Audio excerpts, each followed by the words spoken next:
a problem for a lot of your audience is the same for anybody that owns any type of construction business. I mean, even if you're service-based business or whatever, the problem of cash flow and not understanding your numbers so that you make a profit.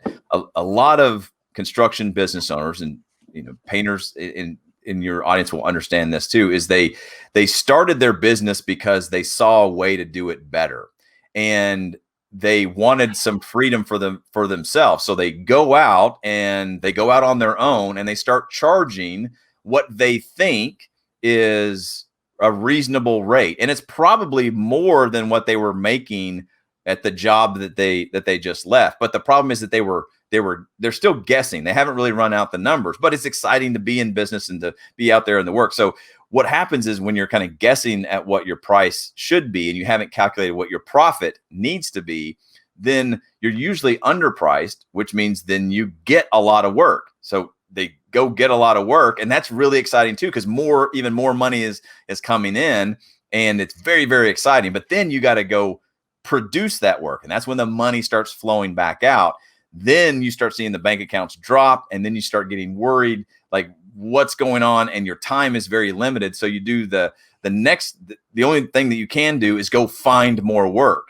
And so it's actually this cycle. We call it in my book, Profit First for Contractors, we call it the craftsman cycle. It's price work, and that work is usually underpriced. So when you're underpriced, you do really high quality work, then you get a lot of work. So it's price work, get work, then you got to produce the work, and then you got to go find the work.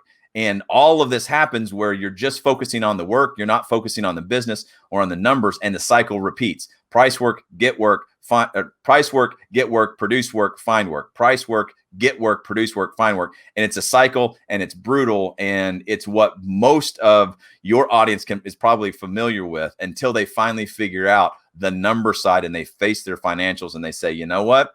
We have to charge $85 an hour, or we got to price that job at 50%, 60% more, because that's what the numbers, the math shows us is profitable for our business, and people aren't going to want to pay that price.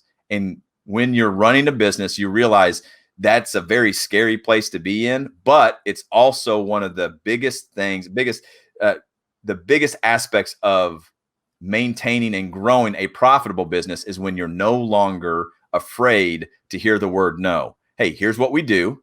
Here's the value that we provide, and here's what it's going to cost you to hire us to do this. And when people say, nope, you're too expensive, to have the courage to say, not a problem. You're not our best client, because if we do this for any less, we're going out of business. We're not making a profit. And that is the number one reason.